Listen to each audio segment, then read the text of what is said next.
All right, so all we've done the last couple of weeks, I mean in my classes anyway, we've covered different ways that we can look to pin, how to position the body, how to stop him from rotating from the bottom.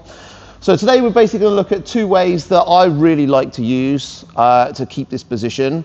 That are just a little different from just the normal, just staying like in this side control position with my underhook and my crossface. So the first way that we're going to look at, I just want you to initially look at just controlling your body, your partner with the setup and also with the control that we get at the end by taking the lapel out and passing underneath the shoulder. So if I'm in this like side control position here, so a little lower for the microphone, perfect. Side control position. We talked in a previous class about a position that I like, which is a nice camping place for me when I put my lat down onto the side of his face. So when I start to feel like I'm losing the position, I like bring this arm over the top, bring my hand down and block the hip, and just like roll my hip down. So not going like fully round to like a north-south position, but just kind of changing the side control position from hip control with my body to head control with the body. Still working on that, trying to stop the rotation. So when I get to here, I start looking to feed this gi out, take the gi out. Then we're going to look to pass that underneath into the underhook position. Now obviously all this time, you take your time as you want to, but we're going to pass the arm and we're going to give it to this hand. Then we're going to roll across. So think of yourself as like a bit of a rolling pin here. We're not going to like lift our chest and go, we're just going to roll our body but keep the connection all the way through. Dropping the hip down, still all the same things. Like if he starts to like turn himself, I'm still looking to like take those elbows off the floor, keep him flat. Then my goal is to pass this underhook gi to my cross-face hand. Just palm down to the floor, get as deep as you can, and we're going to pull that in nice and tight. So what this adds to the control now is, again, looking for that rotation control. One of the things that he's going to want desperately here is to turn to his side. So if he wants to bring his knee in, so if I let go of that, he needs to turn himself in. If he wants to go for the underhook, he needs to turn himself in. This extra control that the gi gives us helps to keep that shoulder flat on the floor. So now when he starts trying to turn in towards me, there's not a lot of effort on my part for me to just keep him in this position. So if you know this guy is particularly strong, if you know that he's got a good hip bump, gets his knee in well, goes for the underhook, gets to his knees well, this is a great way to just pin the position and control. Also, one thing that we'll look at in a minute is this gives us a lot of opportunities for submissions as well. If he does start to turn his face in, also the reason I like this is because I've got the forearm just to like smash my partner back into position. Wherever he wants to turn in towards me, I've got the shoulder control, I've got the face control. If he starts to want to turn away from me, I just take this elbow off the floor. If that elbow can't touch the floor, he's not going to rotate away from me. So all I want you to work on is just getting to that position and just feeling different control, not only on your side, on his side as well.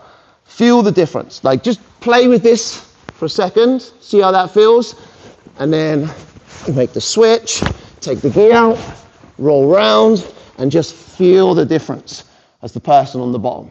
We don't even really need to have like a real solid underhook here now, because if he tries to put his arm in the underhook, like he can't even turn himself on his side anyway with the control over the shoulder.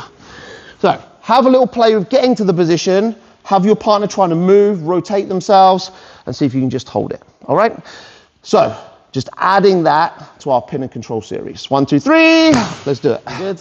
Lovely. Okay. So that's great. All the stuff we covered the last couple of weeks are great. I think that if you're liking side control, you've got to have a bit of knee on belly in there as well. Knee on belly is just a great way to take yourself out of the pressure of their escapes, regain the control whilst making life awful for them, and then if you need or want to, you can come down back into the side control. So you can, because we're working on it, I'm still going to take his gi out and pass it under. But you could do the same thing just by having like the grip in the back of the gi like this. So you just put your thumb in the back of the gi and we use the same sort of control. He turns in, like we punch into his face.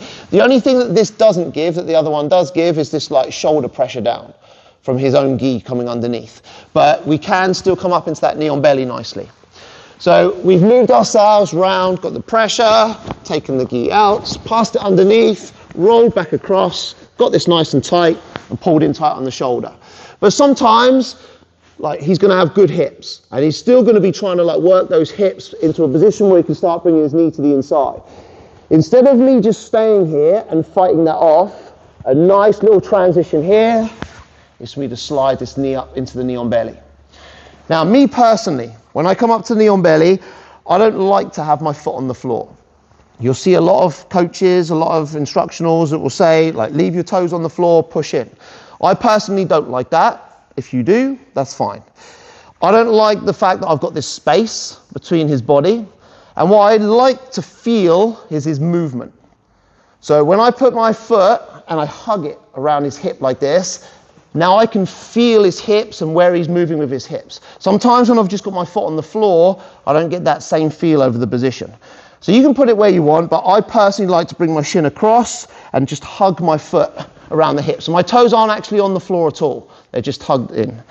We've still got that rotational control here. So I can pull his shoulder up, control his turn. All my weight's through this hip. So he's going to find it difficult to turn in or away from me. Now, this is a great position for me to just control the position and just take some of the fuel tank down that he has. This foot position is going to be super important. Don't bring it too close. If I bring it close, he hugs underneath it, I get swept off.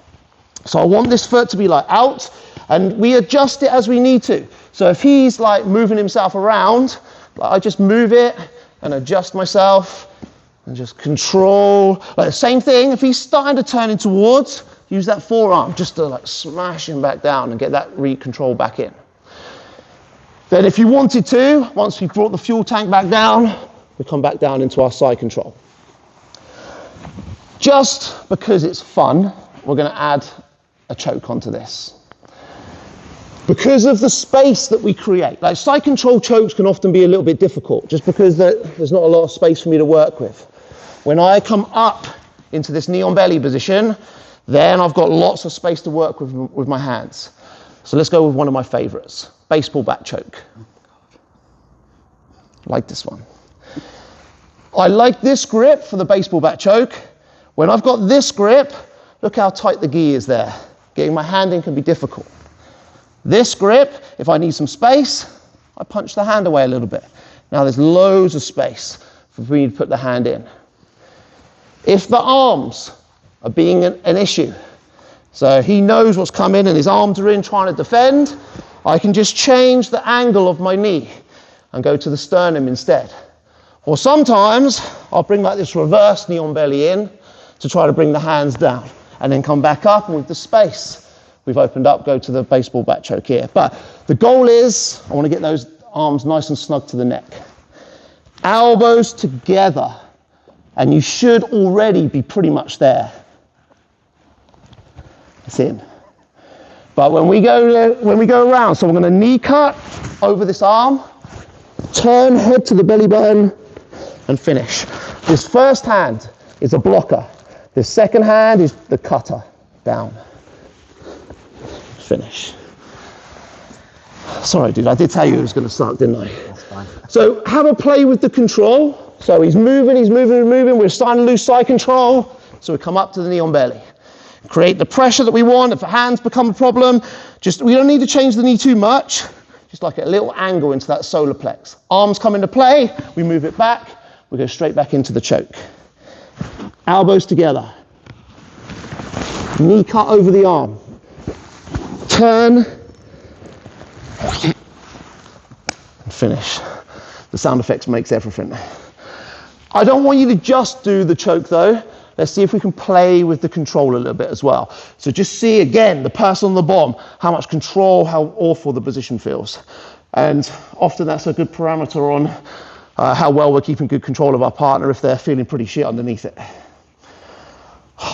That's going to get me a big no-no on my YouTube channel now. I said a naughty word. When it's checking through the thing, it's going to tell me we have a problem. Should be all right. Right, let's do it. 1, 2, 3. Let's go.